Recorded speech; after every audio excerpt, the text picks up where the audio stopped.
In November 2011, Coca-Cola changed the colour of the can. They removed the distinctive red, and to raise awareness for polar bear conservation, they made the can white.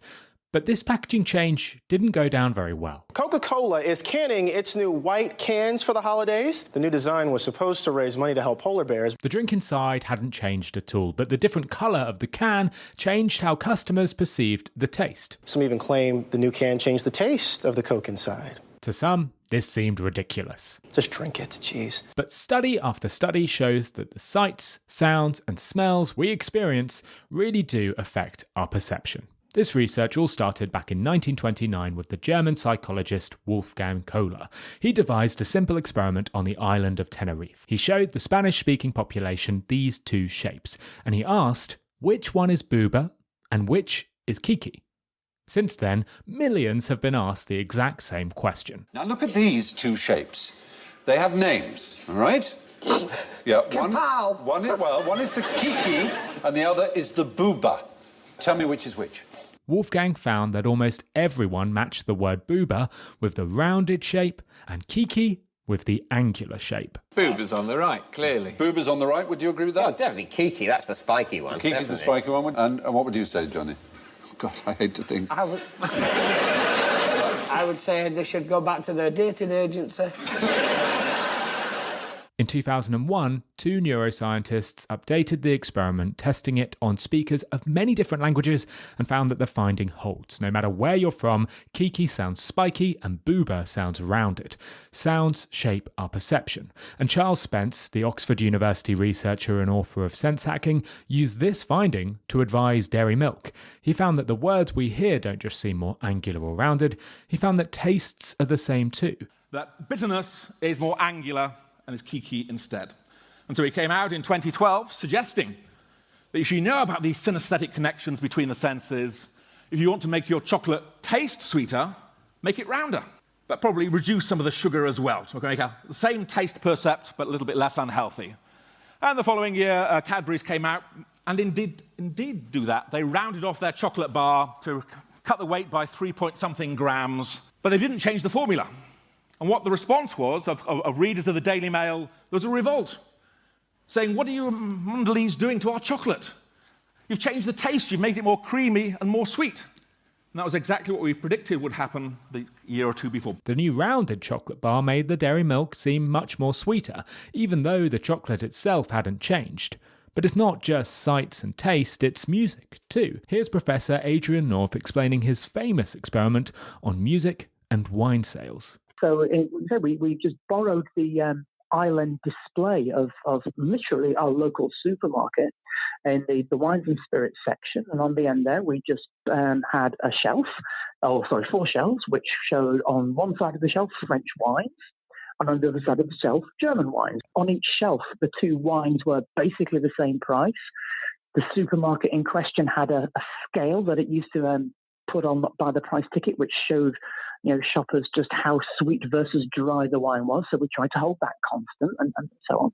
And then on the top deck of the top shelf of this display, we had just a little music player which played either very stereotypically French music or very stereotypically German music. We were keen to avoid people being exposed to any sort of marketing messages and any confusing impact that would have.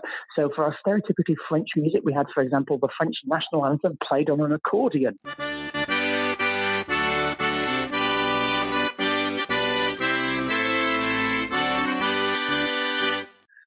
Almost anyone exposed to British culture at that time would have spotted, yeah, that's French.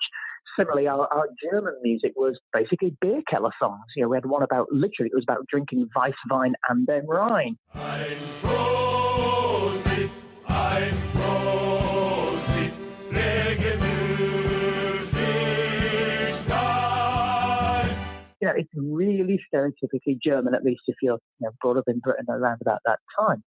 And what we did then was this display was essentially facing the checkouts. It was only about maybe 10 meters from the back end of the checkouts.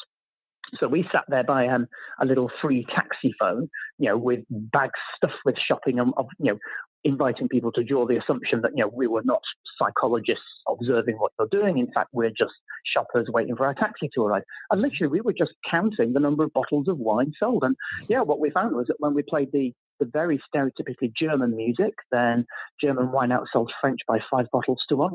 So in other words, it averaged out at about 3 1/3 bottles to 1 in favour of whichever country's music was playing there and then. When French music played, 40 bottles of French wine were sold versus just 12 bottles of German, but when German music was played, 30 bottles of German wine was sold versus just 22 bottles of French. What's more, 86% of customers surveyed said that the music had no effect on their choice. This finding holds true for the sales of food. In 2017, Deborah Zelena and her colleagues from the Montclair State University in New Jersey found that playing flamenco music in a North American university canteen led to increased sales of paella, while playing Italian music led to increased sales of chicken parmesan. It's not just music. Charles Spence writes in Sense Hacking that smells alter our perception. According to the results of a preliminary study by Dr. Alan Hirsch from Chicago, participants in the laboratory were willing to pay $10 more for a pair of sneakers with the scent of flowers hanging heavy in the air, while their self-reported purchase intent increased as well. Sound works too. In 2008, researchers Horschel and Ploy altered the level of realistic in-car noises. Some heard this. Others heard this. The quiet car made those who were watching a video of the car driving underestimate the actual speed by 10%. It doesn't just affect cars. Research cited in the Wall Street Journal found that it is very difficult to convince people that a silent vacuum cleaner is picking up anything like the amount of dirt as a noisier model. In one 2015 study, shower users experienced an artificially noisier shower head, and this subtle change convinced people that the flow was higher, thus potentially helping them reduce the amount of water they were using. Now, watch this blurred clip from a 2011 tennis match and try to estimate how hard each player is hitting the ball.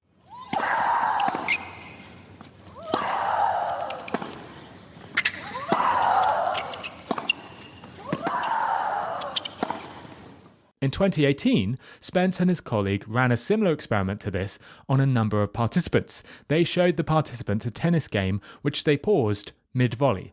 They asked the participants to estimate where the ball would end up. But here's the twist. Spence artificially made the noise of the racket hitting the ball louder for some participants and quieter for others.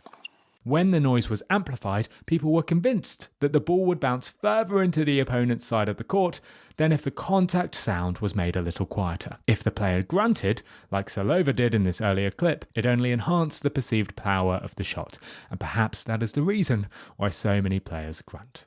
Which brings us back to the Coke can. Why did this colour change backfire? Well, it's partly down to customers confusing it with Diet Coke, but it's also because the colour sometimes changes how the product is perceived. According to the results of a study published in 2020, diners rated a bowl of tomato soup as tasting significantly better when it was served on a white tablecloth compared to when it was served with no tablecloth. The 4 researchers found that the simple tomato soup tasted 10% better with that white tablecloth. How something looks changes how it will taste. And that is why Coke will never change the colour of its can again.